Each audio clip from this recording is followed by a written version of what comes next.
Live? Good morning, everyone. Welcome at your houses and whatever you are right now to one of our Sunday morning talks here with FSS. So before we start, we always like to make some announcements or just some communication efforts. We'd like to invite you to continue staying connected with FSS through our, which is the normal these days, our virtual channels. We do have our Facebook account with FSS. We have our YouTube as well, where you can watch all the videos, these videos, past videos, and also our Instagram now, where you can find every Sunday or Monday the topics that we will be talking, and any other activity that we might be doing here at FSS. So encourage everyone, and also our website, fsscalgary.ca. Thank you. So I'll start with our daily bread. Our daily bread today from Chico Xavier by the Spirit Emmanuel. And the text today is text number 65. Let us be at peace. Live in peace with one another. Paul, the first letter to Thessalonians, chapter 5, verse 13. If it is impossible to live in a climate of perfect peace due to the ignorance and hostility that dominate the human pathway, it is logical for disciples to seek inner serenity when faced with the conflicts that seek to envelop them at every moment. Each incarnate mind is an extensive center of spiritual government, subordinate for the time being to appropriate limitations while served by various abilities expressed in the senses and perceptions. Once all the individual power centers become self-control and are geared toward the real good, then wars will be banished from the planet. To achieve this, however, those of humankind's brothers and sisters who are older in experience and knowledge must learn to live in peace with one another. Educating the sight, hearing, taste, and impulses represents the primordial foundation for constructive peacefulness. We usually hear, see, and feel according to our inclinations and not according to what is real. We interpret certain pieces of information according to our inner disharmony rather than the good intentions in which they were initially sent. We observe situations and events with the light or darkness that infuses our mind. We feel with the reflection or chaos we have instilled in our own understanding. For this reason, serenity must envelop our steps as much as possible as we face the conflicts that surround us in our present circumstance. Without calmness, it is impossible to discern and to work for the good. Without peace inside of us, we will never reach the realms of true peace.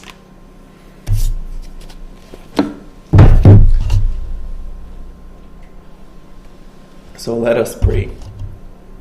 Let's raise our thoughts, connect our mental energy, our most noble thoughts to our Father, God, and to our model, our guide, and our Master Jesus.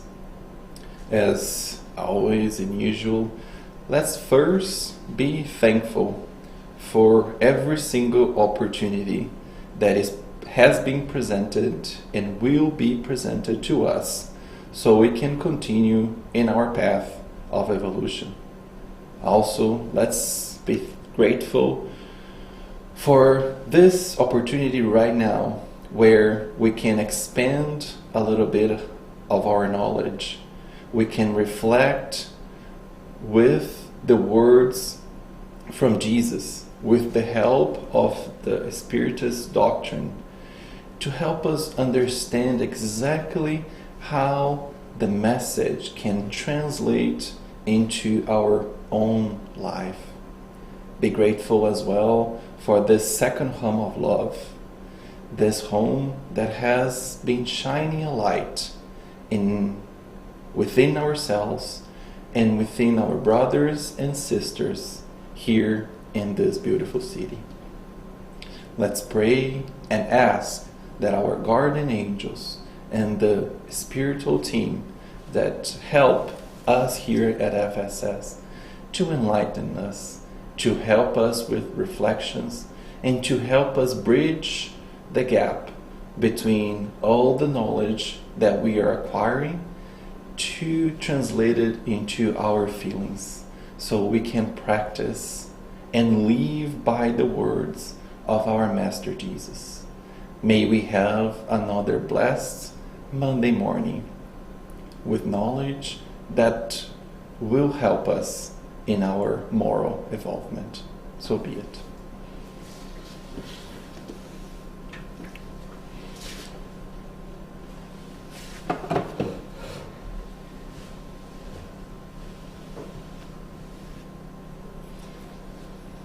All right.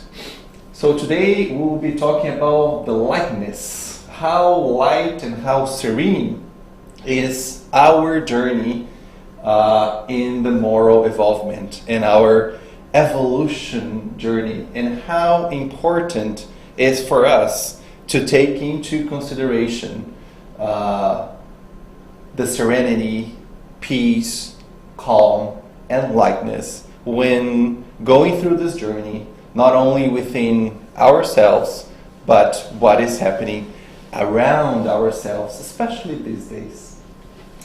Some references. Today it's one talk from Rossandro, A Sustentável Leveza de Ser Espírito, or The Sustainable Lightness of Being a Spirit. O fardo com Jesus é mais leve, The Burden with Jesus is Lighter, with Annette Guimarães, The Spirit's Book, and The Gospel According to Spiritism. What is our objective today? And we'll switch a little bit. Instead of the reflections in the beginning, I will pose some of the reflections in the end, because I would like to share some new concepts, or not new concepts, some ways of seeing serenity and lightness that hopefully we can think more about it throughout the week and throughout the month, throughout the year, and the next days. But today, I would like to emphasize the importance of seeking lightness and serenity in our evolutionary journey, and especially in the current circumstances in which we live, and which we are right now, and our planet is right now. So what is happening around us? And I remember when I did this, I just adjusted a little bit, and I did this talk November last year, so it's been a year. And it was such a beautiful and good moment to revisit, add, change, and reflect even more of what is happening around the world. So before, I think when I had this slide, we only had the word transformation in terms of our emotional conflicts, the many crises that we have, not only in crisis within ourselves, crisis within society, economic, in so many different countries in this world. But also, I added a third bullet now, which is the pandemic that we are living right now, especially now with this second wave, so to speak, that is causing us some sort of anxiety, and I include myself on that, without knowing what is going to happen in the future. So as we know, we have been in this kind of deep crisis mode that has been affecting the human society, right? And those crises, they don't come like, oh, there's one crisis here, then we end that one, and then there's another crisis, and then we end that one. It's not in this logical sequencing way, right? It's everything happening at the same time, and it's all right now.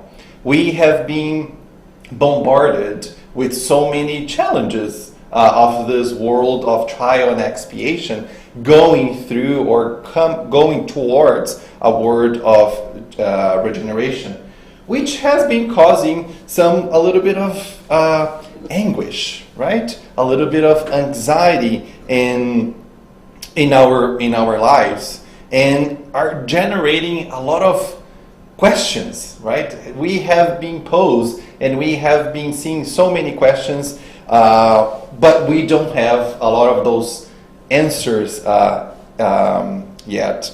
And one thing that in particular for me is, with all those crises, we know that we are going to a new or a different point B. We are in point A right now, and we are going towards a point B, which if we practice and we use the key of Spiritism to understand all of that, we know that point B is the best point B that could be, because we believe that God is sublime knowledge and love.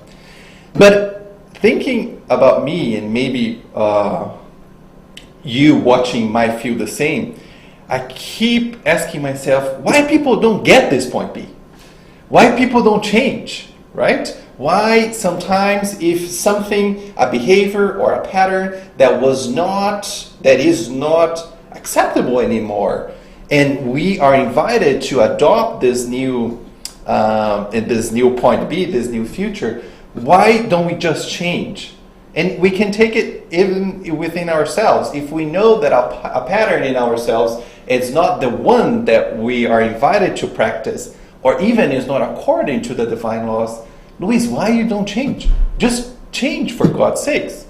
And we know when dealing with human beings, as we know, we are apprentices, and there is a process, right? There is a process that we're invited to take, and there is a journey that we'll go through, and that process is gradual. And I remember when every time I try to relate some of the Spiritism's knowledge and teachings to my work, and when we do projects, we know the projects inherently they change someone. So, and the biggest challenge that we face when this project is called change management, because we cannot change anyone. We can only do, and we can only show the goods and how the lives of the ones that will be impacted by that project will be better, and we can just be a model for those that would like to take this new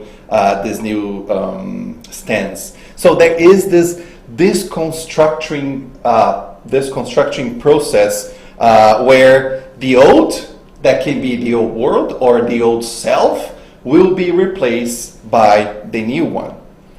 And sometimes, especially now, we struggle a little bit of anxiety, right? And if we talk about lightness equals or is driven or relates to serenity, and serenity is the opposite of anxiety, right? So that made me think as well. In some of Illyriel's talks, I can't remember which of the studies, but because everything that is happening, we forget about how we occupy ourselves right now, what I can really do to change me or to help change my environment, and we start preoccupying, right? We just say, oh my God, what's going to happen tomorrow? What's going to happen with the world? We will have a vaccine. We will be in a lockdown. But I forget to occupy myself and spend my effort on the now. How can I control the sentiments and the feelings and this anticipation, which, by the way, every time that we spend this effort on the preoccupation, we are generating in ourselves a lot of wasted energy and a lot of what science now has been proven, and this is what I learned with Annette, who is a scientist and a doctor and a scientist, who is also a spiritist. And André Luis mentioned, I can't remember exactly which book he mentions, every time we are in this anticipation, we are generating a mental waste, a mental garbage, where our body has to spend energy and effort instead of occupying, dealing with this energy. It's kind of wasting, recycling within ourselves, and we don't focus our energy. And what is exactly should be focusing is in what I really can do. And I would say 99% of the times it will be on what I can do within myself. But there is I wanted to dig a little bit deeper and see what does the Spiritism and the Spiritist doctrine tells about this whole law of progress and this whole progress of the world. So Kardec, in around the 700 questions in the part 3 of the Spirit's book, talk about the moral laws. And the law of progress is one of those. So in question 783, he poses a question. Does the perfecting of humankind always follow a slow progressive march? And that slow is like, I want to be faster. But I wanted to know more. And as you can, I'm a little bit agitated, right? So I need to take care of this feeling so I can really practice this lightness. And what does the Spirit say? Moral revolutions, like social revolutions, are introduced into the minds of a nation slowly. They continue to evolve for centuries and suddenly sprout, toppling the crumbling structure of the past that is no longer in harmony with the goals and objectives of the new day. So it takes step by step, and our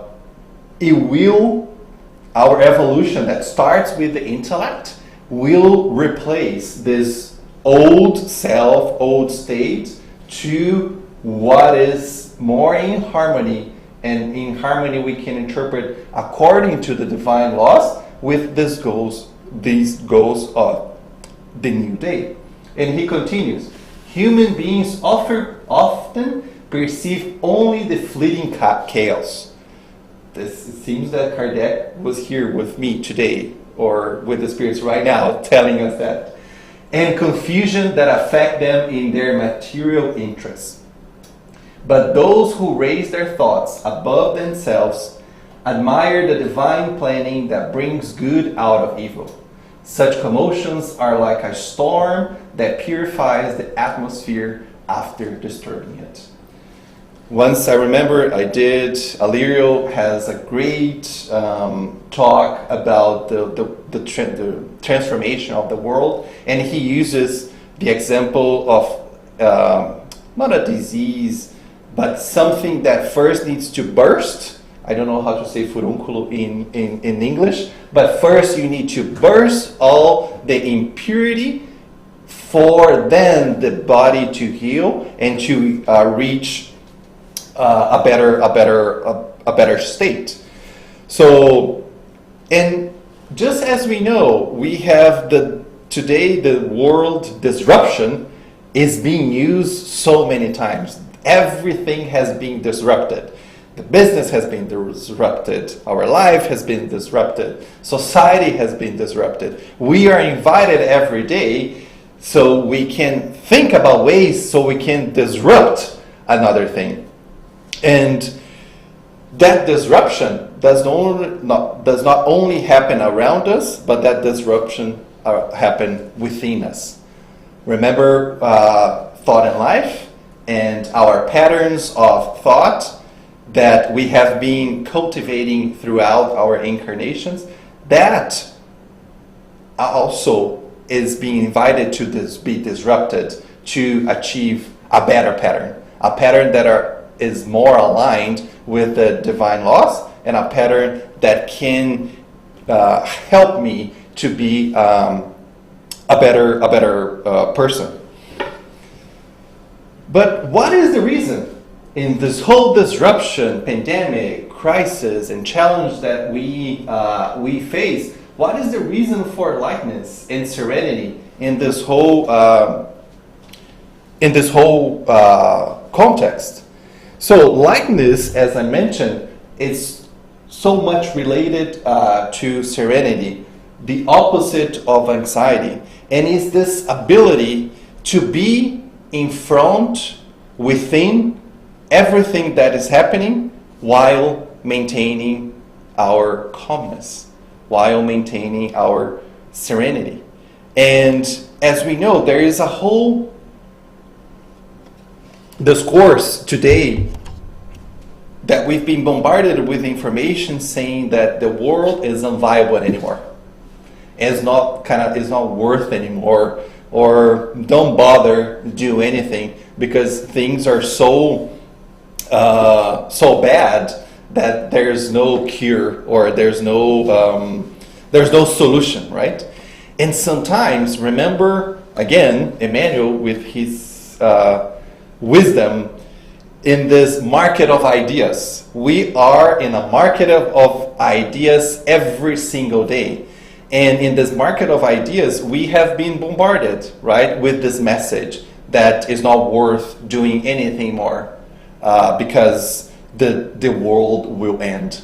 And we know if we use the Spiritist knowledge, it's not the world that will end in an apocalyptic way. It's just a phase of this world will end for another and better phase starts, right? And it's important for us when we are receiving all this information for us to ask who is making us believe all of this, right? What is the intention, the materialistic intention that might be behind of big organizations and what have you in making us believe that? And what we are trying to say, what Spiritism, and if we look with the examples that we have through the Gospels that we learn with Stephen, Joana de Cusa, Jesus, which is our whole model, they also had their crisis at that point, and they all were able to maintain this serene and this lightness, which is also possible for us as well in our current times. So, as I mentioned, we have been bombarded with this negative news, right? You turn on the TV, is one bad news after another bad news. And sometimes, even with all this knowledge, we are led to believe that, the world is lost. There is no positive news that I can hang on, right? But because the media today focus so much on the negative news, why? Because the negative news ended up selling more, it's more profitable. They forget that every time as well that there is a negative thing happening, there's also a positive. Our world, even though it's hard to believe, is way better than what it was before. We evolved. We have a better quality of life today than what our parents or the other generation had before. So it's important for us to not to be alienated, right? It's not for us to say turn off the TV, turn off the internet, social media, and whatever, and I don't want to know, I'm going to isolate, or I'm going to not take care of anything. What we are invited to do is reflect. It's think about what it is happening, but not giving all the weight and not forgetting of what the reason and purpose for everything that is happening here with us right now. And I remember when Rosandro was giving this talk, and he mentioned that, he was invited to talk or to console some folks that had just received such bad news. And two pieces of those bad news were, in one instance, a friend ended up killing another friend.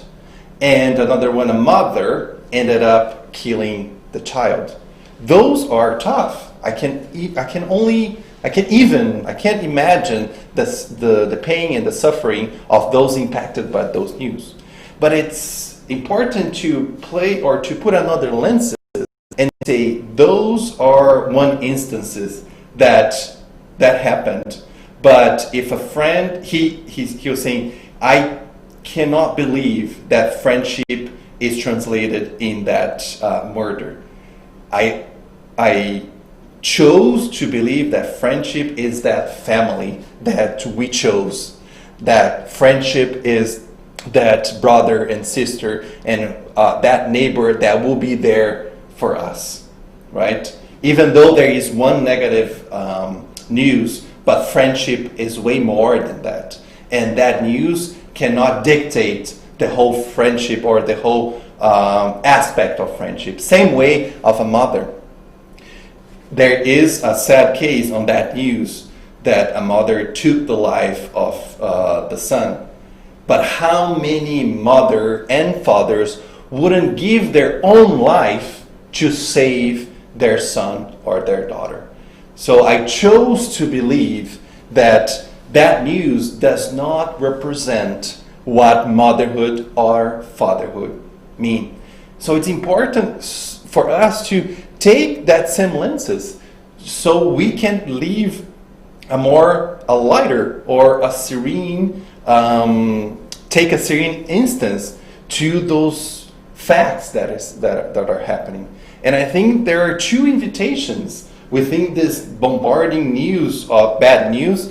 First is our faith, right? If we understand faith is confidence in myself, confidence in life, and confidence in God, for everything that happens, there's not a leaf that falls from the tree without the consent of God. For everything that happens, there is a purpose. There is, out of that bad, there might be a lesson for someone else, for the people involved, or even society, or even for us, a lesson for us to believe that God is in command. God knows that we will reach the kingdom, that we will have a better future. So that is an invitation to believe. And what can we do is watch and pray, right? A prayer for those is what I can occupy myself right now and send the positive thoughts and energies to those that are impacted. And another one, I think, is resignation.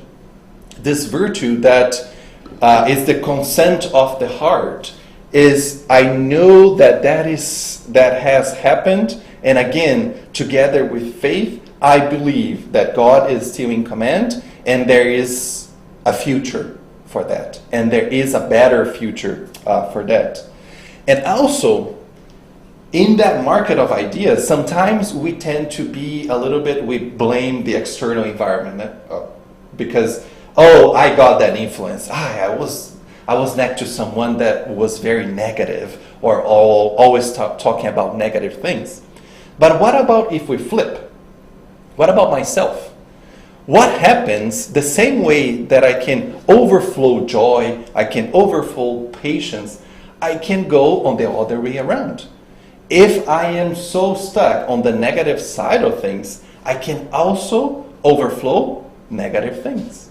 our thoughts are this energy, those vibrations. And if we are stuck on the negative side of the news and the world, we can affect the others around me. So that made me think, look at my responsibility as well within society to, at least if I got something and that can go from negative news to gossip to everything, if that doesn't do any good to society, it should die with me.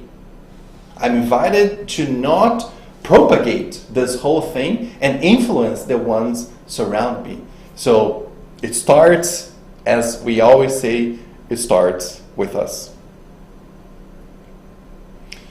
But there are some challenges, right? Especially in this material world, for us to search this lightness. One question that starts talking about the challenges are question 7:12. Why has God made using material things so attractive? And the reason I chose this question is because sometimes we are so worried about conquering something, having something more material in my life, or comparing myself to other and being something more. And this relationship between us as immortal spirits and the material world is one source of burden that we are invited to be aware and take care of it. So what does the Spirit say? For two reasons. First, to motivate human beings to accomplish their mission. And second, to test them with temptation. So as I mentioned,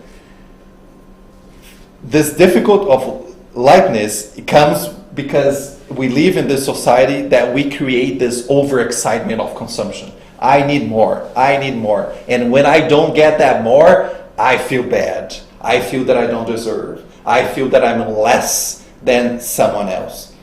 But what is interesting here is we know we are human beings. And we know that we need some sort of what they call here in English, the carrot and the stick. We need something that we should aim for. So the material thing, the material aspect of it has a purpose.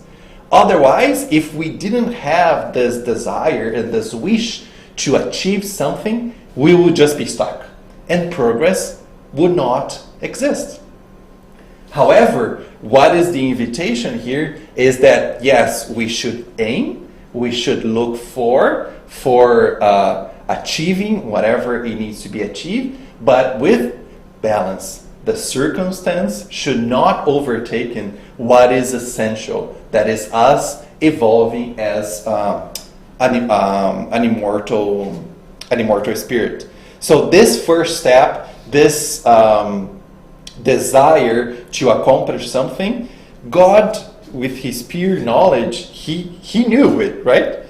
He needed to give us that quote-unquote excitement to achieve, but at the same time, with temptation, that we are able to balance what we are doing. And if the scale is more on the side of the material world, then we will struggle a little bit more to search for that lightness. And there is one piece, one part on the Gospel according to Spiritism, where there is this providential usefulness of riches or wealth, and the trials of riches or wealth and poverty. Because what the Spirit's doctrine, and what I'm not trying to say here, that we should just be, we don't care about the material things, right? Oh yeah, I'm just I have to live in a state of just poor and don't seek any achievement. That's not what I'm saying here, right? It's important to have the balance, and every resource that has been given to us in this life has a purpose, and we have a mission to fulfill with that purpose. The importance is to find the equilibrium.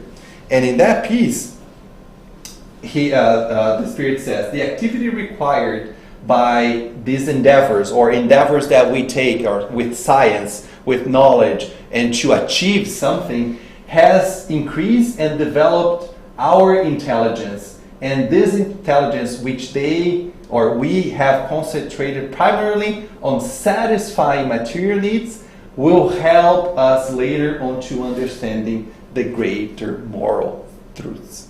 And we can establish a parallel here, right? We have here, I think we're still focused on the knowledge piece of it. When you start the feeling and the sentiment of how we can use and leverage our intellect to fulfill our moral progress, we're getting there. We are progressing. But this is the piece that we always have to keep. We need to keep us aware of that, right? So then, when we reach that feeling, that sentiment, we can live that in a natural way.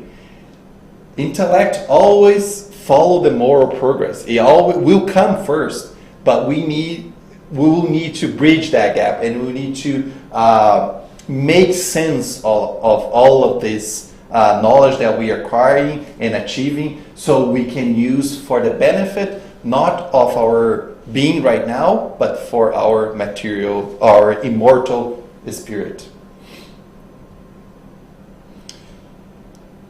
And then remember when you saw about temptation. Why do we have temptation? And Kardec, with his wisdom, also asks. So one is why should we have this purpose of temptation? And they say to develop their reason, so that they might learn to keep themselves from excesses. Again, remember the cabinet of the will and the department of the desire. If that will, it's not there, all the passions that we have will be channeling to the wrong outlet. Right? So everything is so connected. So the temptation is here so we can keep ourselves grounded as well. Can you imagine? I think Rosandro mentioned in his talk, we love, like most of us, we love eat, right? We love to eat. We love to sometimes go to a fast food. So can you imagine if there was no consequences of this access? We will be living in McDonald's or eating. So if we don't have those consequences of damaging our health or many other results of not taking care of our diet, we would lose our body. So God is so smart, and there is all those mechanisms that can save actually us from ourselves. And again, lightness is that balance, that equilibrium between what do I have to do now in terms of the material side of it and the circumstances and our existence. And that is the proposal of Jesus, right? If we follow our Christ in Jesus and with all the teachings, we will be able to find those balances. We'll be able to better manage this incarnation and fulfill this mission that we have to evolve. And the spirits also continue about explaining a little bit more about the temptation. If humans had only been driven to utilize the fruits of the earth because of their usefulness, their indifference could have compromised the harmony of the universe. God has given them the attraction of pleasure, and this in turn incites them to accomplish the designs of providence. Again, we are incentivized of that accomplishment so we can progress. However, through the same attraction, God also wills to test them with temptation, and this incites them to abuse. Nonetheless, their reason should free them from it. Discernment. the practice of this such an important virtue of discernment to understand, where am I going too far?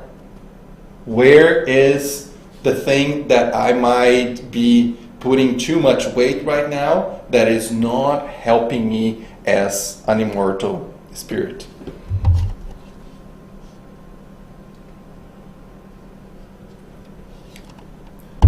So, but how does that happen, right? Everything, as I mentioned, and as I begin this talk, the progress, it's slow. All this knowledge comes from maturity. But not maturity as being a teenager and now being an adult and then going to being a senior. Our change of our posture, our thoughts, our stance, is the maturity of our knowledge as well. We are acquiring knowledge here, and we will be acquiring more knowledge over time.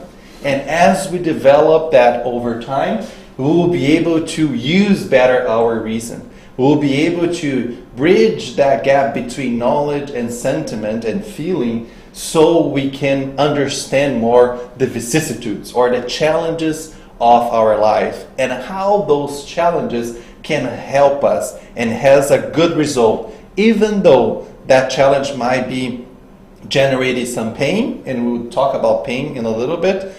That pain has a purpose and has a lesson and has something that we are invited to take an advantage or to take a learning of it.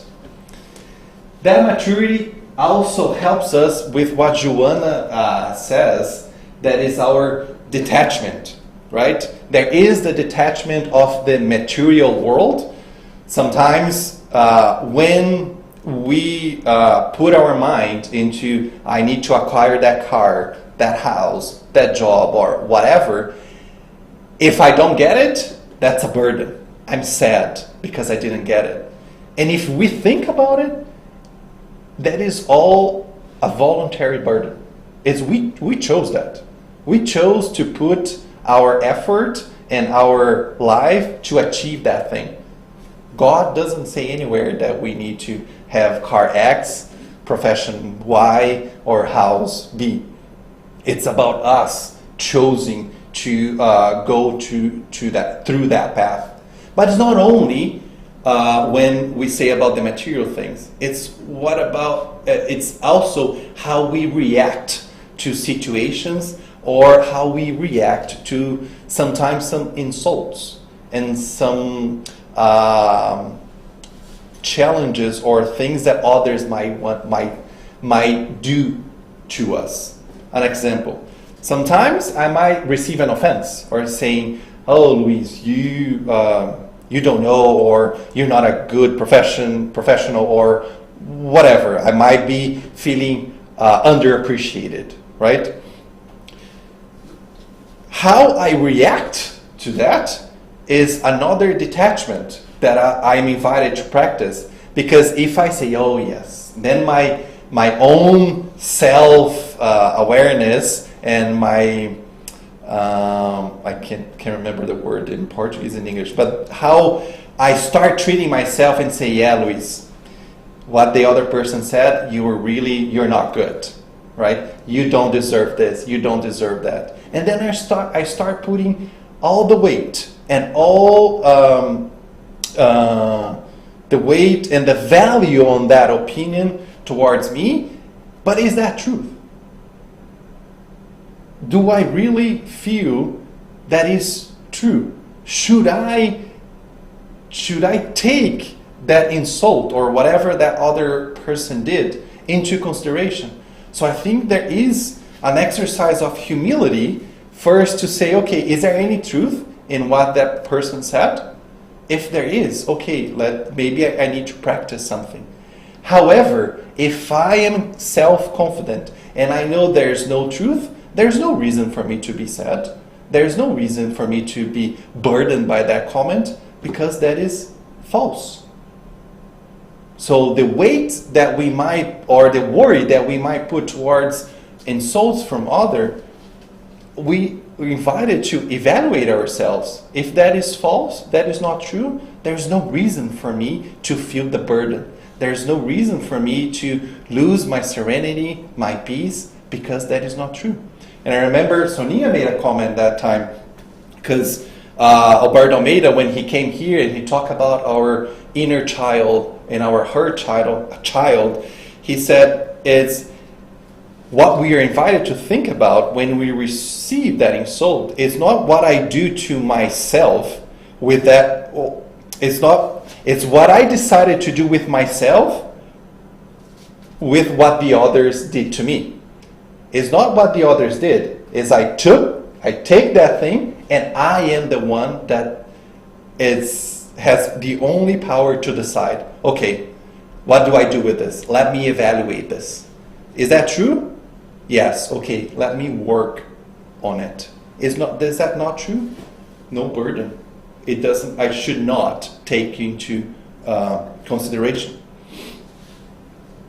So again, maturity, detachment, those are all pieces that we are invited to take into consideration, analyze, and reflect, so we can have a lighter version of our incarnation. So I could not end the lightness and could not talk about lightness and serenity without mentioning one of the most consoling passages of Jesus. When we have, "Come to me, all you who are weary and burdened, and I'll give you rest. Take my yoke upon you and learn from me, for I am gentle and humble in heart, and you will find rest for your souls. For my yoke is easy and my burden is light." And we are talking about lightness.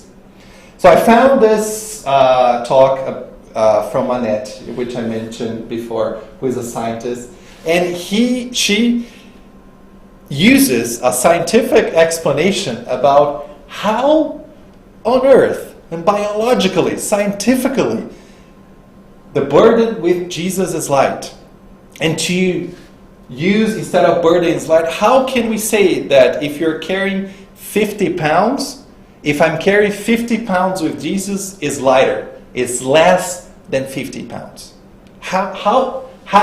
And she tells a story because she was challenged to convey that message, and she was having a hard time to convey this, because we know that it's such a consoling passage, but sometimes we just repeat, and we don't actually, again, feel it and understand what it really meant.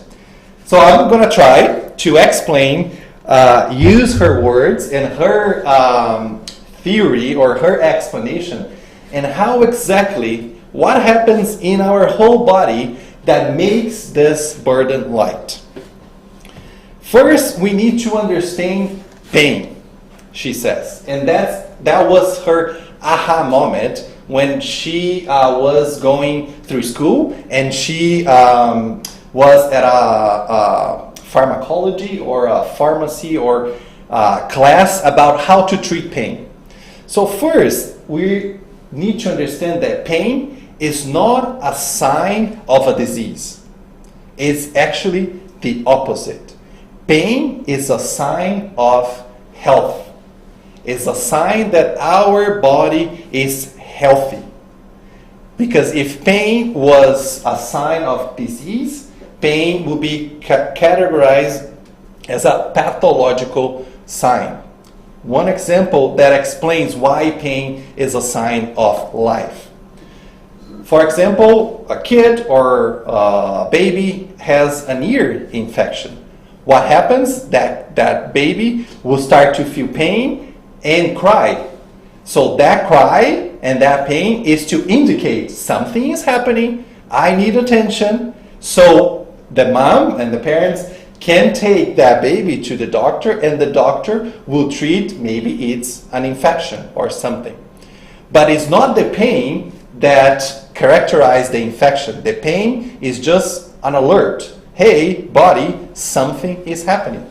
Similar, if let's suppose this is a hot surface, oven, If I put my hand here, my body immediately will send a message, say, something is happening with your hand, take out your hand. So that simple gesture tells me that I am alive and my body is working properly to indicate that something is happening to my body. And actually, to be more on the biological side of it, that pain is an alert that protects us and keeps us alive, because when cells are dying, when I'm putting here my hand, cells might be dying because of that heat, and my body is sending signals, stop what you're doing, or take a look, because your body is in trouble,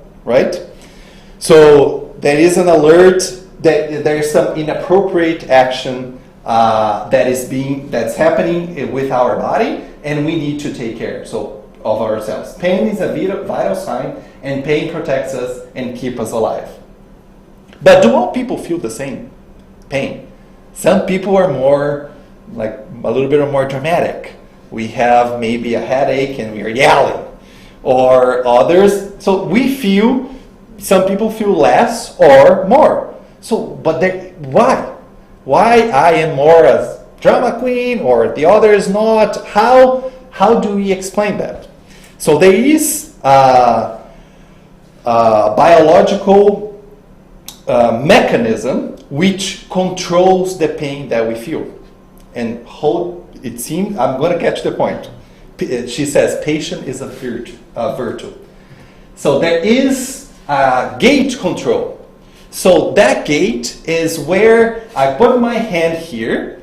There is a sign that goes to my brain, say something is happening, you're feeling pain, take some actions. There is in our spinal cord a gate control. Sometimes that gate is widely open and you feel more pain. Sometimes that gate is 50% open, so you feel less pain. But how can I control my gate control and my spinal cord to be maybe less open so I can feel less pain? So that is connected to our brain. Our brain, there is two pieces of it. The core, the red part of it, that's our primitive brain. The primitive brain is who controls this gate. He controls wide open, closed, or half open. The neobrain or the neocortex is the new brain where we do all the difficult or more complex activities. The primitive brain is what is the same with animals. The animals have exactly the same brain, which is called the primitive or archaeocortex. The same way that we feel pain, that we feel hungry, that it's the same thing that happens to animals. We are exactly the same with animals. With the neocortex is just for us humans. That's where, and she explains, that's where we have fraternity. Do animals are able to understand what's fraternity, charity, do math, art? That it's not something that animals can do. So that's all in the neocortex. But because the archaeocortex, it's the core, the red piece, is the one that controls that gate, how does it control? It sends substances. Those substances are the ones that make it wider or closer. The less substance, there's not enough substance, that gate will be wide open. More substance, the gate will be closed. So when we are using too much with anger, with fear, with pride, when we are using that that archaeocortex, we're asking too much of that part of our brain, and then the brain cannot send all the substances to close the gate. So our gate is wide open. So then we feel more pain. When we use less and we start using our neocortex, when we practice charity, when we practice our virtues, when we practice music, art, we release the archaeal brain. It's free, and he can work his magic, send all the substances that are required to close that gate. So what does that mean? If the neocortex is the one where all our virtues, where all charity, fraternity, love is in the neocortex, we will be able to feel less pain. If we feel less pain, if we practice virtue, and if we are with Jesus, if we practice the good and what Jesus tells us in terms of our virtues, that gate will be closed and we will feel less pain. But you might say, but you're just talking about pain in like medical pain. What about when I talk about pain when someone is ungrateful to me? How does that kill my cells to activate pain? But it does. And sometimes we don't know where you're feeling that pain. You just say, I have a bad feeling kind of around here. But actually, when that person when that person is not grateful to you, what is actually happening is, how dare you? You're not grateful to me. What is my pride saying? My pride is saying, oh, I should deserve so much recognition for that person, so much more, and he's being ungrateful. So again, it's me again using pride. And is pride good to my body? No. Pride will also start damaging the cells, and it's hard for us to point because it damages the cell all over our body. So I thought it was, and she continues saying, if I'm carrying a 1 kilo bag uphill, when I am halfway of it, does the bag is heavier than the 1 kilo if we are halfway up the hill? Yes, because I am tired, right? But let's suppose, and then I carry the bag and I change from my other hand, and it's still heavy. It's because I am tired, and that same 1 kilo might be weighing 2 or 3 more. But she explains, if I find Jesus up the hill, halfway through it, and I understand why I'm carrying that bag, what is the purpose and reason of carrying that bag, maybe I will feel the same weight or even lighter, understanding the teachings and the why I'm going through that situation, and I can continue carrying that bag. And I can use even another example of Stephen from Paul and Stephen, the book from Chico Xavier. Look at an example of serenity that he showed us with everything that happened in his life. Since the beginning, with his father putting up fire in the neighborhood and the farm, throughout the end of his journey, when he was sentenced to death by Saul of Tarso, and throughout his journey, and I think Arthur mentions a passage from Emmanuel saying there was a sweet serenity in his eyes, and there was no instance where Stephen revolted. Even when he was being stoned, he was able to maybe work his neocortex and close that gate of pain and understand and keep that serenity and understanding his purpose and understanding the love of Christ and the peace, how the peace of Christ is different from the peace of the world and the peace of the human beings. That's it for lightness. So I think we are invited again to rethink some of our... Oh, I have my reflections. Oh, I almost forgot. So, I would like to invite everyone, what can I give up that's taking my attention away, right? What is distracting me from news to feelings, sentiments, that is deviating me from my purpose? What is in excess in me? What separates me from myself, from feeling or perceiving myself? What keeps me away from those that are close to me? How can I generate in me a set of new attitudes to recover what is truly essential in me? How am I using my neocortex to practice the virtues, practice the good, charity, fraternity, so I can let my body to be less sensitive to some of the pains? How can I distinct myself from actually an animal? If we have this new layer of brain that gives us this power of thinking, reflecting, rationalizing, how am I using that to my benefit? First, so I can help the world in this journey. That's it. Thank you very much. So, final prayer.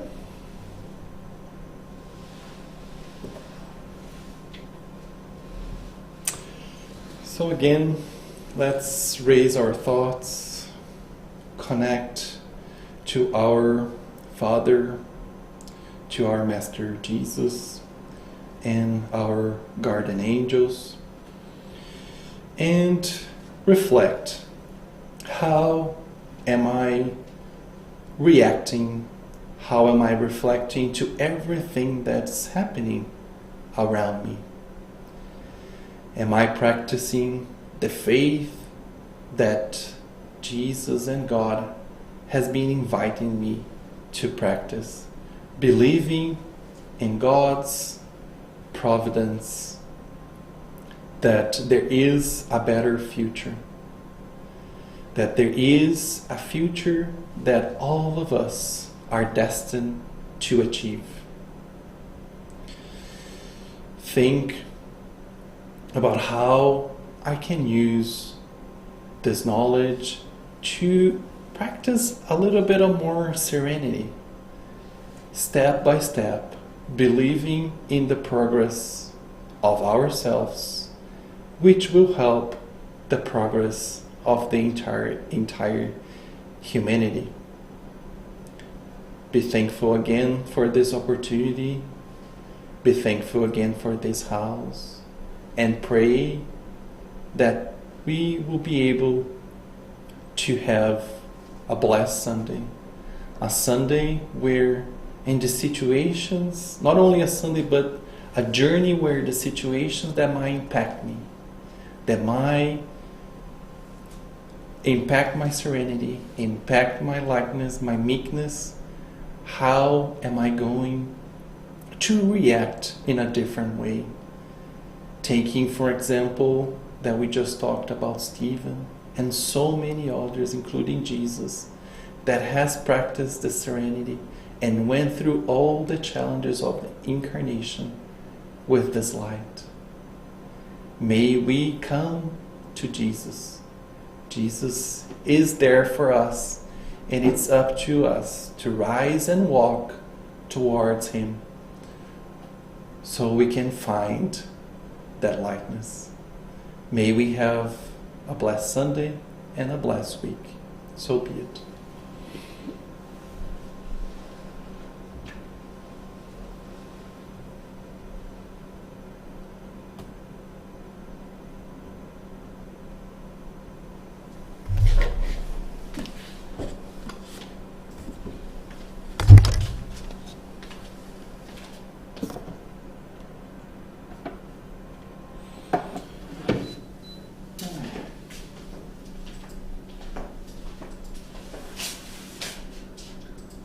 One more done.